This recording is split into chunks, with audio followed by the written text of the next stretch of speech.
Hoy estamos recibiendo a Gregorio Iraola. Él es doctor en biología, es responsable del laboratorio de genómica microbiana del Hospital Pasteur. Así que con él estaremos hablando de algo que podría ser el primero en el mundo. Bienvenido, Gregorio. Un gusto tenerte aquí. Muchas gracias. Recién conversábamos, qué raro una persona de la edad de él llamado Gregorio. Total. ¿No? Un detalle, es Sí. Instituto Pasteur, dijiste Del hospital. Instituto Pasteur, perdón. Dijiste el hospital. Ah, Del del Hospital Instituto. Pasteur, del Instituto Del Instituto Pasteur. Pasteur. Sí, que Correcto. son distintos. Gregorio, contanos qué es este mapa molecular en el que ustedes están trabajando y obviamente en qué etapa están. Ujú. Bien, este es un proyecto que comenzamos ya hace un par de años, pero este año se está consolidando de alguna forma. Y tiene que ver con estudiar la resistencia a antibióticos. Ese mapa molecular busca determinar en qué lugares de la ciudad y en qué contextos las bacterias y patógenos que tienen resistencia a antibióticos son más frecuentes y cuáles son, cómo se transmiten, cuál es el riesgo de adquirirlas en diferentes contextos. Y bueno, la resistencia a antibióticos hoy en día tal vez es el mayor problema de salud pública a nivel mundial, con estimaciones de la Organización Mundial de la Salud que indican que para el año 2050, si algunas prácticas de mal uso de antibióticos no son corregidas, volveríamos a tener a las infecciones causantes de enfermedades de infecciones multiresistentes como principal causa de muerte a nivel mundial. Perdóname, Jimé, pero para aclararle a la gente, ¿por qué un mal uso del antibiótico o qué es un mal uso del antibiótico y qué efectos negativos tiene? Claro. Exacto. Bueno, justamente los efectos negativos principalmente son la generación de bacterias multiresistentes.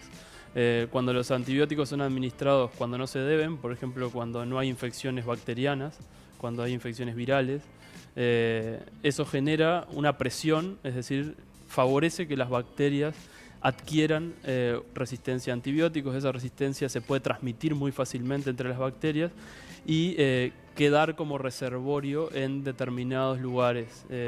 Por eso mismo es que este proyecto busca estudiar distintos ambientes dentro de la ciudad, que va a involucrar las aguas de desecho del saneamiento que están expuestas a la población, los hospitales, donde hay una gran concentración de infecciones, y también el intestino de la población saludable. Claro. ¿Por qué? Porque en el intestino también tenemos bacterias y tenemos bacterias que para nosotros pueden ser no peligrosas, pero para otra persona pueden ser mortales. Entonces, comprender qué está sucediendo es vital para poder desarrollar mejores planes de contingencia de la resistencia a antibióticos. Antes de ir específicamente a lo que son las bacterias, cuando uno está en casa, se siente mal y va a tomar un antibiótico y alguien te dice, no tomes porque vas a generar una resistencia si no lo necesitas. Si uno no necesita un antibiótico y lo toma, ¿eso puede ser perjudicial para después? Sí, sin dudas. Sin dudas, nadie debería tomar un antibiótico sin que un médico se lo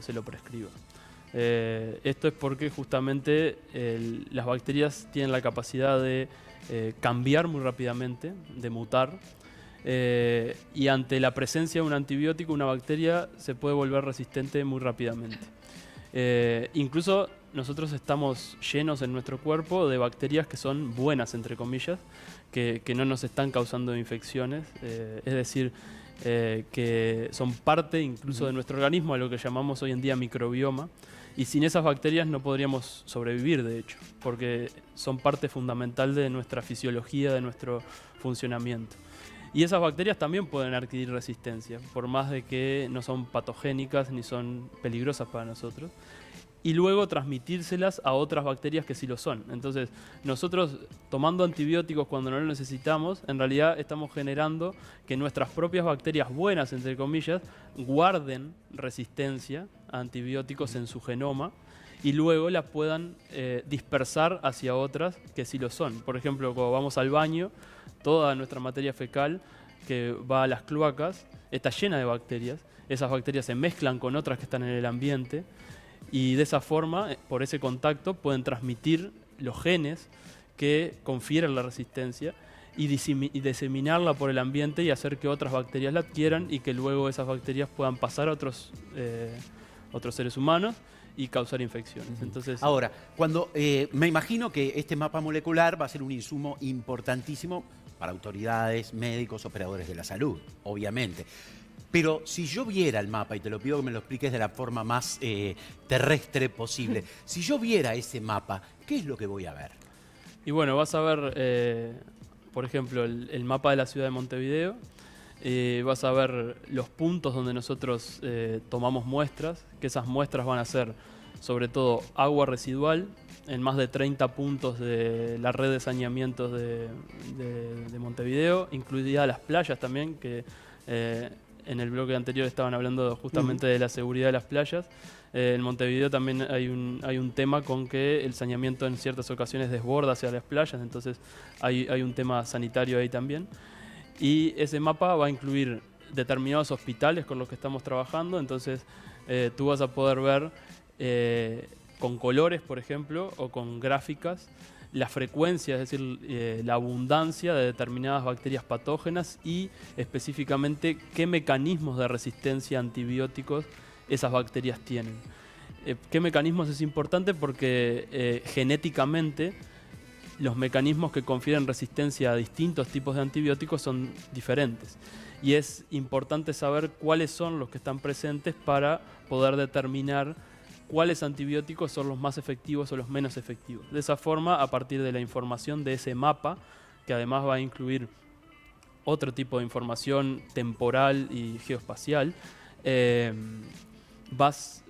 idea es que luego se pueda utilizar esa información para optimizar prácticas de uso de antibióticos, también stocks de antibióticos y todas las herramientas que le podemos brindar a las autoridades y también los médicos y el personal de la salud. Bien. Este proceso, ¿cómo llegan a eso? ¿Cómo se financia, digamos, el proyecto del Instituto Pasteur? Bien, ha sido un proceso largo. Esto comenzó hace ya 2 años y ahora estamos comenzando un nuevo proyecto a 2 años más. Originalmente comenzamos a estudiar las bacterias que estaban solamente en el saneamiento de la ciudad, en las aguas de desecho. Eso se logró con financiación de la ANI, de la Agencia Nacional de Investigación e Innovación de Uruguay, en conjunto con la Intendencia de Montevideo. Es importante resaltar que la Intendencia de Montevideo es parte de este proyecto, por tanto esperamos que los resultados sean fácilmente traducibles a acciones por parte de, en este caso, el gobierno de la ciudad. Claro.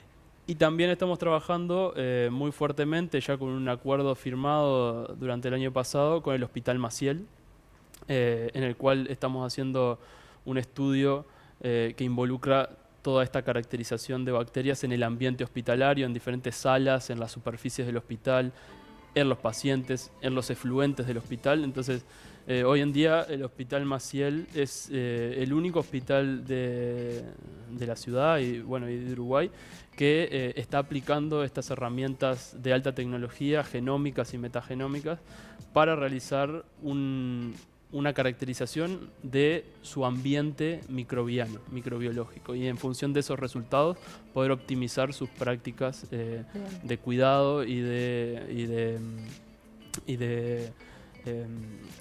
las prácticas, digamos, de prevención. Sí, Gregorio, vos decías que van a utilizar datos tomados de la fuente del agua, de las playas, de los hospitales y de los intestinos. ¿Cómo acceden a la información de los intestinos? ¿De quiénes, además?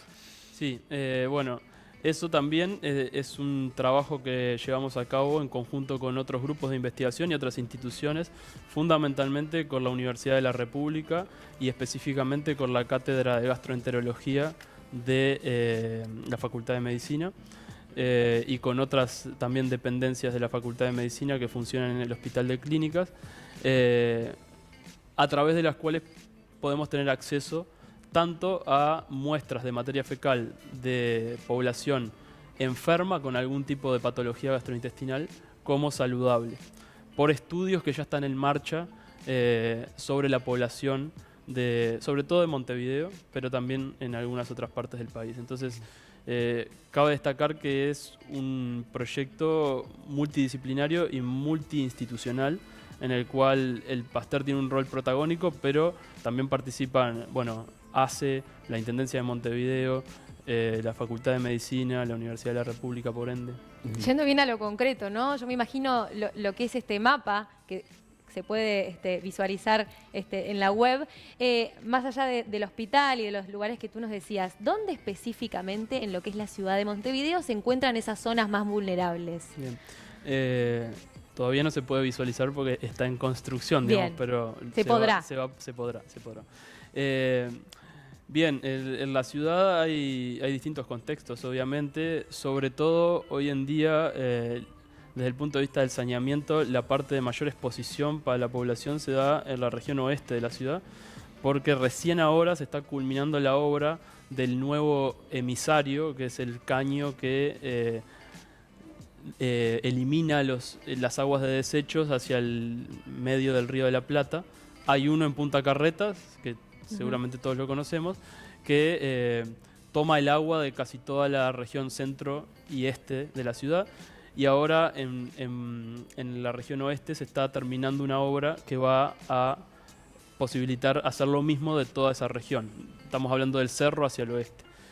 Hasta entonces, en muchos puntos de la región oeste de la ciudad, el agua de saneamiento se vertía directamente a la playa o incluso a zonas de exposición para la población, y eso era un problema. Claro. Eso ahora se va a corregir, por suerte, pero ahí es donde seguramente podamos decir que el riesgo es mayor. Además de, obviamente, los hospitales que por sí, no solo en Uruguay, en todo el mundo, son un lugar de alta exposición a bacterias y por tanto alto riesgo de infecciones. Entonces, este mapa va a permitir determinar muy precisamente cuáles son específicamente dentro de esas grandes áreas aquellas que mayor atención hay que tener. Por ejemplo, dentro de un hospital, en determinadas superficies del hospital, salas, se va a poder ver cuáles son las salas que mayor esfuerzo hay que poner para limpiarlas, porque por alguna razón de funcionamiento son aquellas que están más expuestas a infecciones. Unidades de cuidado intensivo, quirófanos, instrumental médico, personal, todo ese tipo de... Y esta va a ser una información completa en el sentido de que van a tener diferentes lugares de Montevideo y a lo largo del tiempo. Exactamente. Porque podemos estar ante una situación puntual, alarmarnos o no alarmarnos, pero cuando uno tiene una lectura periódica, podemos plantearnos tendencias, por ejemplo. Exactamente, eso es muy importante porque, como bien decís, ver algo, tomarle una foto a algo en un momento determinado nos puede dar información, pero la información es mucho más completa si tenemos algo longitudinal en el tiempo. Y lo que estamos planteando en este proyecto es hacer muestreos seriados una vez por mes durante un año. O sea que vamos a tener 12 puntos en el tiempo que también van a estar obviamente supeditados por la temporada, por los factores climatológicos de mayor o menor afluencia de personas. Todo eso influye y por tanto vamos a poder considerar esos factores en nuestro trabajo. Qué importante, ¿eh? Felicitaciones. El primer mapa molecular del mundo está aquí en nuestro país, así que gran trabajo. Gracias, Gregorio, un placer tenerte aquí. Bueno, muchas gracias a ustedes.